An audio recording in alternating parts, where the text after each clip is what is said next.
Lisa Carter adjusted her simple blue dress and checked her reflection one last time.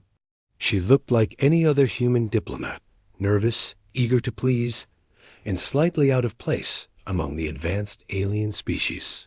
That was exactly what she wanted. The meeting room on Station Alpha 7 was impressive. Tall windows showed the stars beyond, and the furniture was made from materials that cost more than most planets earned in a year. Representatives from 12 different alien races sat around the curved table, their scales, fur, and mechanical parts gleaming under the soft lights. High Commander Zexthel dominated one end of the table. The Vorthan leader was 8 feet tall, with dark green scales and yellow eyes that seemed to look right through her. His species had conquered 47 worlds in the last century. Everyone in the galaxy feared them. Ambassador Carter. Zexthel's voice sounded like gravel grinding together. We have reviewed your latest defense reports. Your species shows promise, but your military capabilities remain ... limited. Lisa nodded and tried to look embarrassed. We're doing our best, Commander. Our 12 patrol ships work hard to protect Earth and our colonies. We know they're not as advanced as your fleets, but we're learning. The other aliens around the table made sounds that might have been laughter. The insectoid Kresh representative clicked its mandibles in what Lisa knew was amusement. The floating energy being from Sector 9 pulsed a color that meant pathetic in their language. Zexthel leaned forward. 12 ships, Ambassador. 12 small ships with basic weapons and slow engines. The galaxy is a dangerous place. Perhaps your people would benefit from Vorthan protection. Lisa felt her heart rate increase, but she kept her face calm. This was what they had been waiting for. The Vorthans were finally making their move. Protection, Commander? What would that involve? Simple arrangement. Zexthel showed his teeth in what he probably thought was a smile. We establish bases. In your system, we help defend your worlds. In return, you provide us with resources and manufacturing capability. Your people continue their lives under our guidance. The other aliens nodded approval. This was how things worked in their part of the galaxy. Strong species protected weak ones, taking whatever they wanted in return. It was the natural order. Lisa pretended to consider the offer. Inside, she was counting down the hours until this charade could end. I would need to discuss this with my government, of course. Such a major decision. Of course, Zexthel agreed. Take your time. But remember, Ambassador, the galaxy grows more dangerous each day. Species that cannot protect themselves often find themselves extinct. The meeting ended with polite farewells and promises to continue discussions. Lisa walked slowly to her transport ship, making sure to look worried and uncertain. Several alien diplomats offered her advice about accepting Vorthan protection quickly. Her transport was a simple human vessel called the Unity. It looked exactly like what everyone expected from her species, functional but unimpressive. The hull was standard steel alloy, the engines were basic fusion drives, and the weapons were simple projectile systems that any first-year engineering student could build. Captain Danny Williams met her at the airlock. He was a tall man with gray hair and the kind of face that made people trust him immediately. Like Lisa, he played his role perfectly. How did it go, Ambassador? They took the bait, Lisa said quietly as they walked toward her quarters. Zexthel thinks we're helpless. He's already planning our protection arrangement. Danny nodded. The boys back home will be pleased. How long do you think we have before they make their move? Not long. Maybe weeks, possibly days. Their scouts have been watching our system for months. They think they know everything about our capabilities. Lisa's quarters were small and cramped, exactly what people expected from a species that had barely figured out space travel. But hidden behind the simple wall panels were communication systems that could reach Earth faster than anything the Vorthans possessed. She activated the secure channel and waited for the connection. Within seconds, a familiar face appeared on the screen. Helen Brooks looked tired but alert. The woman had been running the most important secret project in human history for 15 years. "Lisa, good to see you. How are our alien friends?" "Confident. Maybe too confident. Zexthel is ready to make his offer official. He thinks 12 patrol ships and some mining equipment are all we have." Helen smiled, and Lisa saw the same expression. She had been wearing the look of someone who knew a very big secret. "Well, we certainly haven't shown them anything else." Captain Morrison reported that his patrol yesterday went perfectly.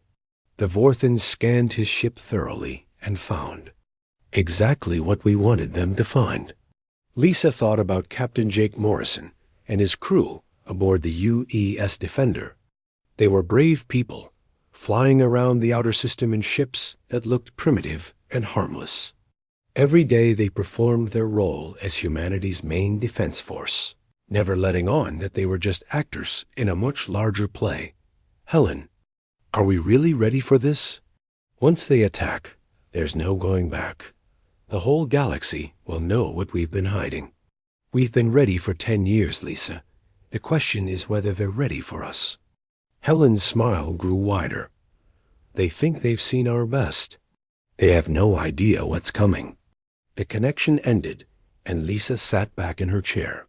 Tomorrow she would return to the diplomatic station and continue playing her role as the worried ambassador from a weak species. She would look nervous when Zexthel made his threats and grateful when he offered protection. But inside, she would be counting the hours until the galaxy learned the truth about humanity. They had spent 30 years building this deception. 30 years letting everyone think they were nothing more than clever primitives with basic technology. Soon, very soon, the real fleet would reveal itself. And then the galaxy would understand that they had made a terrible mistake. Lisa Carter went to sleep that night, thinking about her brother Ben, somewhere out there in the darkness between the stars, waiting with 49 other ships that officially did not exist. The Vorthans thought they were dealing with 12 patrol vessels. They were about to learn they had been wrong about everything. Admiral Patricia Cole woke up at exactly 3:47 in the morning when her personal communicator buzzed. She had been sleeping in her quarters aboard Shadowfall, a massive space station hidden deep in the asteroid belt between Mars and Jupiter. The station was so well concealed that even human patrol ships flying nearby could not detect it. She grabbed the device and read the message. Her blood went cold. The words were simple, but carried the weight of 30 years of preparation. Vorthan First Fleet detected. Estimated arrival 72 hours. Recommend Protocol 7 activation.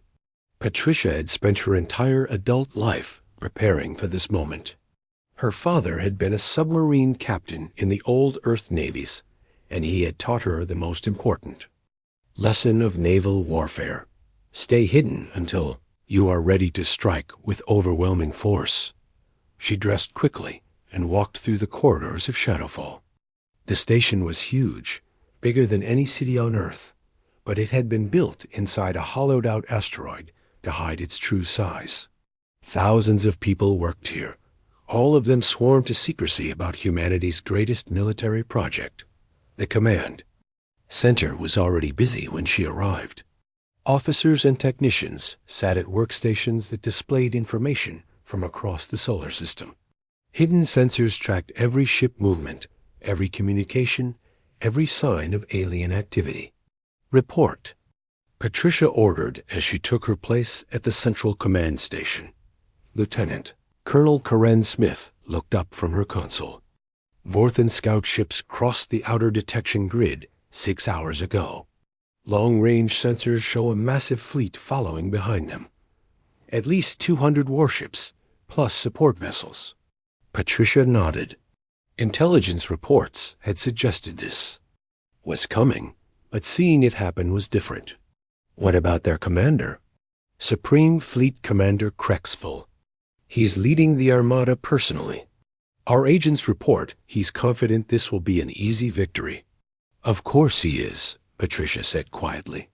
He thinks he's fighting 12 patrol ships and some mining equipment. She activated the secure communication system and sent a message to every hidden facility in the solar system. The message was coded, but its meaning was clear. Operation Looking Glass was ending. The time for hiding was over. Deep in the asteroid belt, Captain Van Carter received the message aboard his ship, the U.E.'s Phantom. Unlike the visible patrol ships that everyone could see, the Phantom was part of humanity's shadow fleet, 50 vessels that had been built in complete secrecy over the past 15 years. Ben was Lisa Carter's younger brother, but while she played diplomat, he had chosen the military path. His ship was a work of art, equipped with technology that made the most advanced alien vessels look like toys. The Phantom could travel faster than light without leaving the energy signatures that other species could not hide. Its hull was covered in adaptive camouflage that made it nearly invisible to any known sensor system. Captain, his first officer, Commander Alex Turner, approached with a tablet. We just received Admiral Cole's message. All Shadow Fleet vessels are moving to ready positions. Ben looked out the window at the stars. Somewhere out there, the Vorthan Armada was approaching, full of confidence and ready to conquer what they thought was a defenseless human civilization. How long until they reach Earth? At their current speed, about 60 hours. They're not trying to hide their approach. Why would they? They think we can't stop them. Ben smiled grimly. Signal the fleet.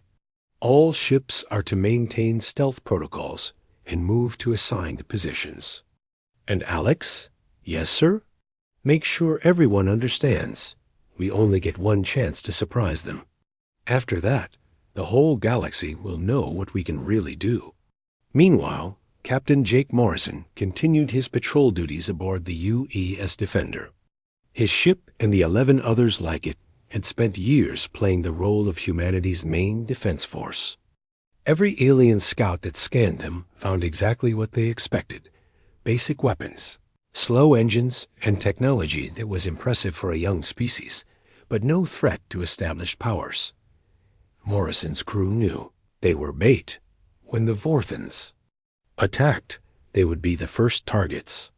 Their job was to fight bravely, but appear to lose, drawing the enemy deeper into the solar system where the real trap waited. On Earth's moon, Colonel Kevin Walsh sat in a debriefing room, finally free to speak openly after 8 years of the most dangerous undercover mission in human history. He had lived among the Vorthans as a mining consultant, carefully feeding them false information about human capabilities while learning everything about their technology and battle tactics. Their ships are impressive but predictable, he told the assembled intelligence officers. They rely too heavily on energy shields and overlook kinetic threats. Their formation flying is rigid. They don't adapt well to unexpected situations. Dr. Helen Brooks, who had been running Project Looking Glass since its beginning, reviewed the final reports from research stations across the solar system. For 15 years, these facilities had been developing weapons and technology that existed only in theory for most galactic civilizations. Now those theories were about to become deadly reality. The quantum disruptor arrays were fully charged. The stealth fighters were armed and ready. The gravity manipulation systems were online. Humanity had spent 3 decades letting everyone think they were primitive newcomers to space travel. In truth, they had been studying, learning, and building the most advanced military force the galaxy had ever seen. Supreme Fleet Commander Krexval stood on the bridge of his flagship, watching the stars ahead. His intelligence reports were clear. The humans had 12 small warships and basic defensive systems. The conquest would be over in days, maybe hours. His species would gain a new world and its resources, just as they had done 47 times. Before what Krexval did not know was that every piece of intelligence had been carefully planted by human agents. Every scan of human ships had shown exactly what humanity wanted the aliens to see.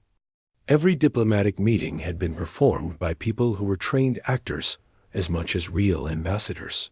The Vorthan commander was leading his fleet toward what he thought would be the easiest victory of his career. Instead, he was flying directly into the most sophisticated trap in galactic history. Time was running out. In less than 3 days, the charade would end, and the galaxy would learn the truth about humanity's real capabilities. Lieutenant Commander Amy Foster stood in the weapons bay of the U.E.S. Nightfall, watching the technicians make final preparations on the quantum disruptor array. The weapon looked simple enough, just a series of crystalline rods connected to power, conduits, and targeting computers. But Amy knew this device could do things that most species thought were impossible. The quantum disruptor existed in physics textbooks across the galaxy, but every alien scientist who studied it reached the same conclusion: it could not be built with available technology. The power requirements were too high, the targeting systems too complex, and the quantum mathematics beyond current understanding. They had been wrong on all counts. Dr. Richard Stone walked over to Amy's position, carrying a tablet with final system readings. He was a thin man with graying hair who had spent 12 years working in underground facilities that officially did not exist. His breakthrough had come from studying captured Vorthan technology and combining it with human quantum mechanics research. "All systems show green, Commander," Richard said quietly. "The disruptor is ready for combat operations." Amy nodded. She had trained for years to operate this weapon, running countless simulations against every known type of alien ship design. The quantum disruptor did not fire projectiles or energy beams like conventional weapons. Instead, it targeted the basic structure of matter itself, destabilizing atoms at the subatomic level. Ships hit by the disruptor simply stopped existing. "Doctor, are you certain it will work against Vorthan armor?" Amy asked. "Their hull plating is supposed to be the strongest in the galaxy." Richard smiled grimly. "Commander, their armor could be made of pure diamond, and it would not matter. This weapon does not break through defenses. It makes the defenses cease to exist." Meanwhile, Captain Jake Morrison received his final orders aboard the U.E.S. Defender. His ship and the other 11 patrol vessels were positioned at the edge of the solar system, right where the Vorthan fleet would expect to find humanity's main defense force. Morrison gathered his crew in the small briefing room. These were good people who had volunteered for what might be a suicide mission. They understood they were bait, designed to draw the enemy deeper into the solar system, while the real fleet moved into position. "Listen up, everyone," Morrison said. "In about 18 hours, we are going to face the largest alien armada ever assembled. Our job is to make them think we are all humanity has to offer. We fight hard, we make them work for every meter, but we fall back toward Earth." Chief Petty Officer Maria Gonzalez raised her hand. "Captain, what if they try to destroy us quickly instead of chasing us?" "Then we trust that our backup plan will work," Morrison replied. "But intelligence suggests they want to capture our ships intact to study our technology. That gives us time to play our role." The crew nodded. They had been preparing for this moment for years. Every person on the patrol ships knew they might not survive, but they also knew their sacrifice would help save humanity and expose the galaxy's greatest military secret. On the other side of the solar system, Captain Lucy Adams made final preparations.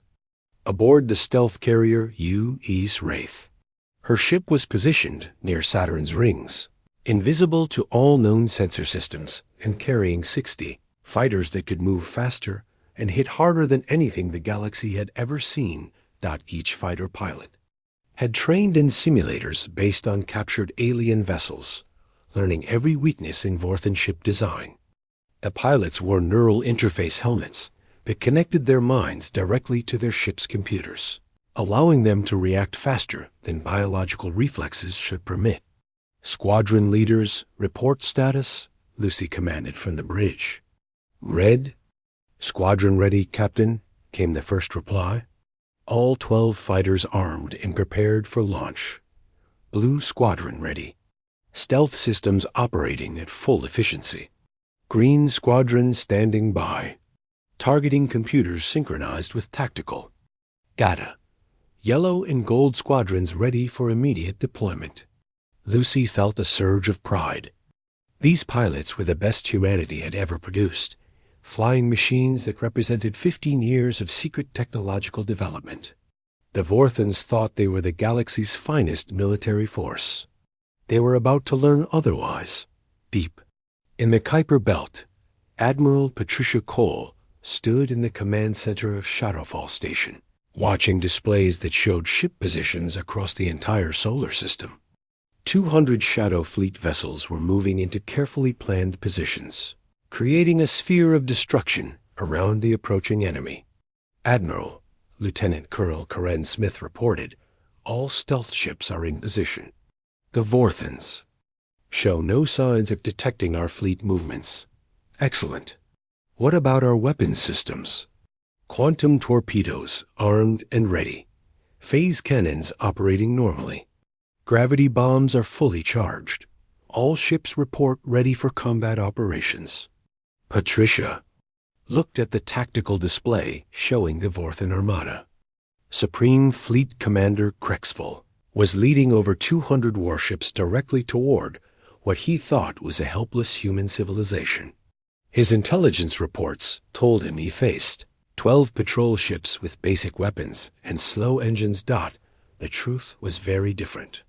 Humanity had spent 30 years building this deception, 30 years letting everyone think they were nothing more than clever primitives who had barely figured out space travel.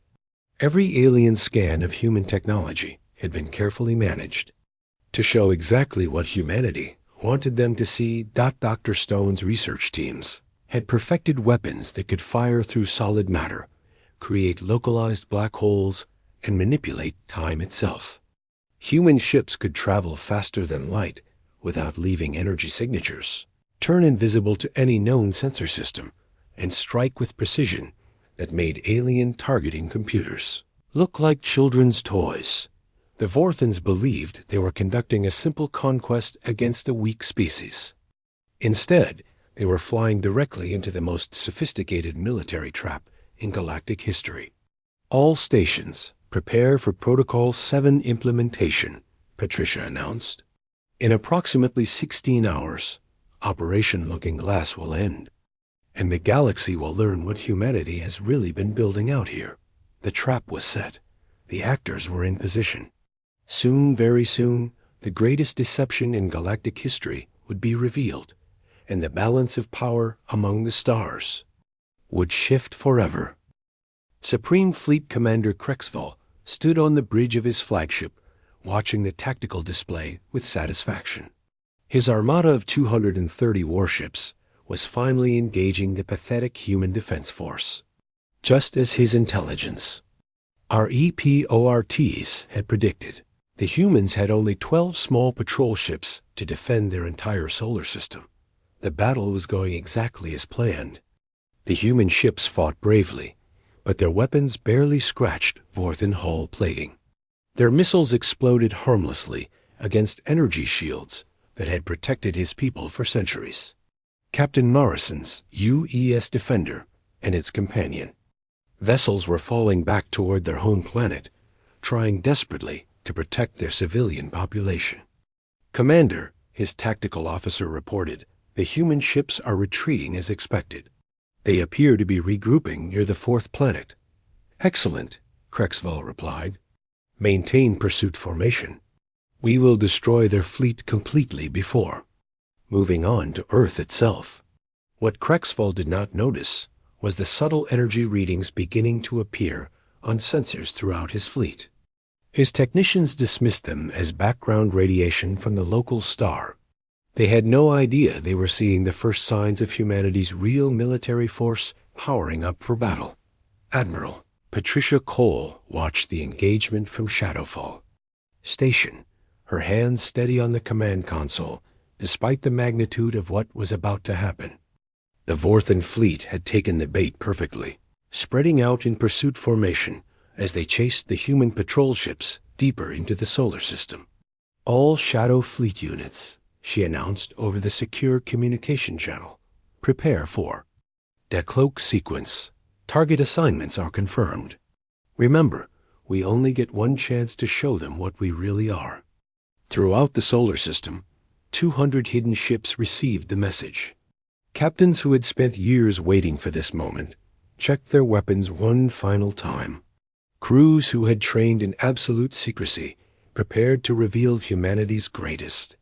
Secret to the galaxy. Captain Ben Carter felt his heart racing as he gave the order aboard the UES Phantom. "All stations, prepare to decloak. Weapon systems to full power. Target the Vorthan cruiser at grid reference 77 Alpha." Around him, his crew worked with the precision that came from years of practice. The Phantom had been hiding in empty space for 6 hours, completely invisible to Vorthan sensors. In 30 seconds, that would change forever. 10 seconds to decloak, his weapons officer announced. Quantum torpedoes armed and ready. Ben watched the countdown timer reach 0. Execute. The space around the Vorthan armada began to shimmer and twist. What had appeared to be empty vacuum suddenly filled with human warships, materializing from nothing in a perfect sphere of destruction. The aliens found themselves surrounded by vessels that should not exist, equipped with technology that their science said was impossible. Admiral Cole's voice echoed across all human communication channels. "All Shadow Fleet units, decloak and engage. Show them what humanity has really been building." Captain Ben Carter fired the first shot. His quantum torpedo punched through the Vorthan cruiser's shields as if they were made of paper, then through the hull plating that was supposed to be indestructible. The enemy ship exploded in a brilliant flash of light. On the UES Wraith, Captain Lucy Adams launched her fighter squadrons. 60 small ships poured out of the hidden carrier, each one invisible to Vorthan sensors until the moment. Their weapons fired. The fighters moved with impossible speed and precision, their pilots connected to their ships through neural interfaces that allowed them to react faster than any biological creature should be able to. Red Squadron, engaging enemy destroyers. Came the first pilot report.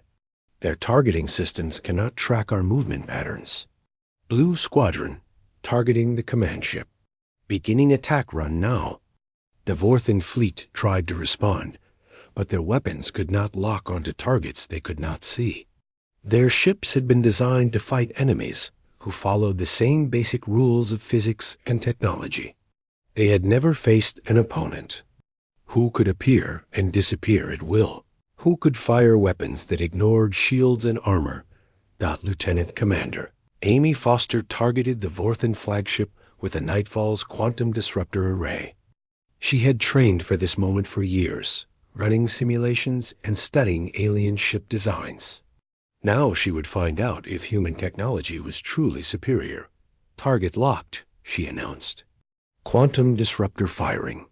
The massive Vorthan command ship, pride of their fleet and home to 300 years of naval tradition, simply ceased to exist.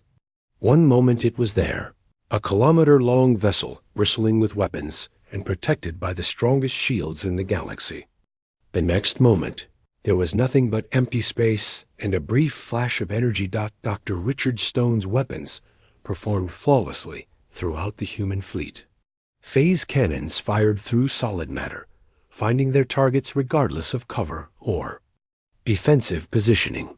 Gravity bombs created localized black holes that consumed entire enemy formations. Temporal mines slowed enemy ships to a crawl, while human vessels moved at full speed around them. Supreme Fleet Commander Krexval found himself aboard a dying ship, his bridge filled with smoke and sparks from overloaded systems. His tactical Displays showed a nightmare that his mind could barely process. His fleet of 230 warships was being systematically destroyed by an enemy force that had appeared from nowhere. How many human ships? He demanded from his surviving officers. Unknown, Commander. Our sensors show at least 200, but they keep appearing and disappearing. Their technology is beyond our understanding. Krexful stared at the display. In horror, the humans had not been defending themselves with 12 patrol ships. They had been playing with him, letting him think he was the hunter when he was actually the prey. The battle continued for exactly 17 minutes. When it ended, the most powerful fleet in Vorthan history had been reduced to scattered debris and a handful of escape pods. The humans had not lost a single ship. Their casualties numbered in the dozens rather than thousands. Captain Jake Morrison, whose desperate last stand had been pure theater, watched from the U-ESA Defender as the Shadow fleet finished mopping up the remaining enemy vessels. The deception was complete. Humanity had revealed its true strength, and the galaxy would never be the same. Admiral Cole opened a communication channel to the surviving Vorthan ships. "This is Admiral Patricia Cole of the Terran Defense Force. You came here expecting to conquer a weak species with primitive technology. Instead, you found the most advanced military force in the galaxy. Survivors will be allowed to return home with a message. The age of taking what you want from humanity is over." Ambassador Lisa Carter walked into the emergency session of the Galactic Council with her head held high. Gone was the nervous, eager-to-please diplomat who had sat at these same tables just weeks before. Behind her, massive holographic displays showed the complete destruction of the Vorthan First Fleet and revealed the true scope of humanity's military capabilities. The council chamber was packed with representatives from 47 different species.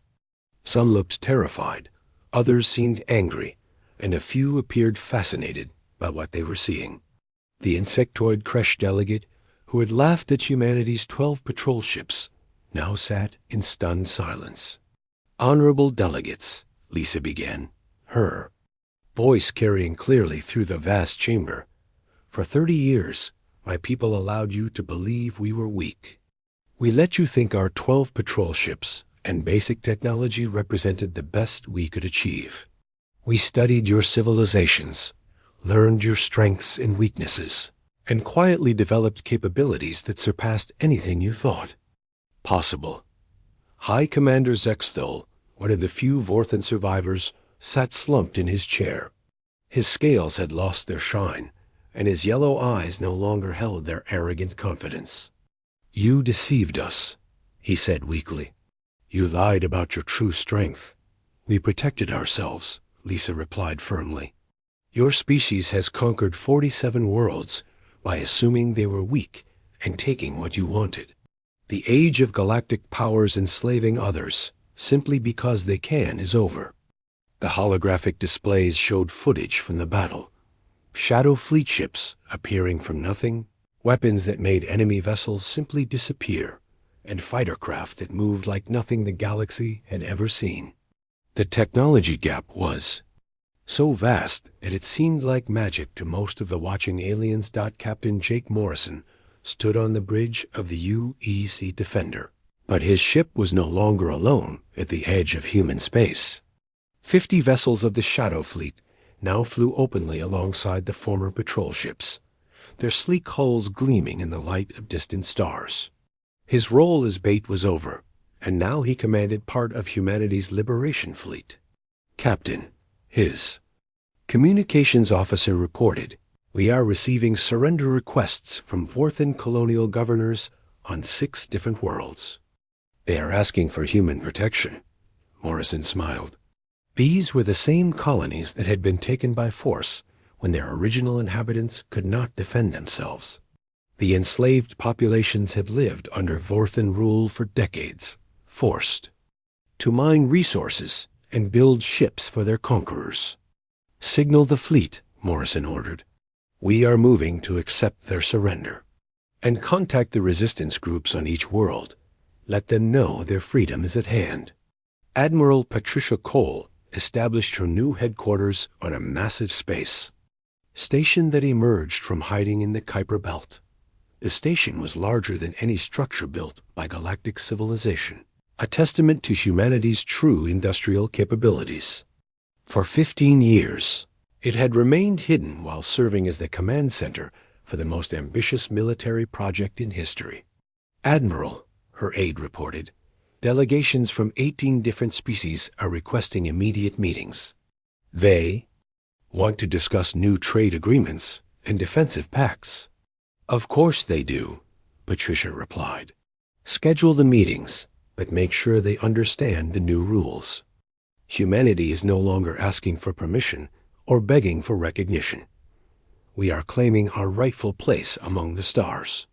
The species that had once dismissed humans as promising youngsters now found themselves hoping for favorable treatment from the galaxy's new dominant power.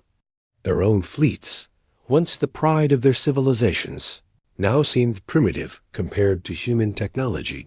Captain Ben Carter and the Shadow Fleet began visiting the homeworlds of species that had previously ignored humanity's diplomatic requests. The message they carried was simple but profound. Humans were no longer the weak newcomers that everyone could safely ignore. On the water world of Aquatica, the dolphin-like cetaceans who had refused human trade offers for 20 years suddenly welcomed human representatives with elaborate ceremonies. Their underwater cities, once closed to outsiders, opened their gates to human diplomats and merchants. The crystal beings of Mineral Prime, who had claimed human technology was too primitive for their attention, now begged for access to quantum computing systems that made their most advanced processors look like children's toys. Dr. Richard Stone's research facilities emerged from their underground hiding places, revealing technological advances that had been developing in secret for decades. Faster-than-light communication systems that could connect distant worlds instantly. Matter replication devices that could create anything from basic elements. Planetary-scale energy manipulation that could terraform dead worlds or power entire civilizations. The galaxy discovered that while they had been content with their existing technology, humanity had been pushing the boundaries of what was possible. Every scientific principle that aliens thought they understood had been refined and improved by human researchers working in hidden laboratories. Captain Lucy Adams led her fighter squadrons on patrol missions throughout former Vorthan territory. The small ships that had once been invisible now flew openly, their advanced capabilities serving as a reminder of humanity's true power. Pirates and raiders who had once preyed on weak colonies now fled at the first sign of human vessels.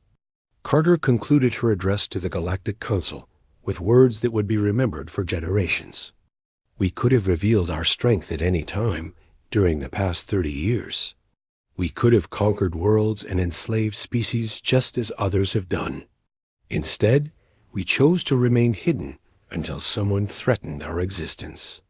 She looked directly at the surviving Vorthan delegates. "You forced our hand by planning to attack Earth. Now the galaxy sees what we have really been building while you assumed we were primitive. We hope this demonstration will convince others that cooperation is better than conquest." The Council voted unanimously to grant humanity full membership with all the rights of a major galactic power. They had little choice.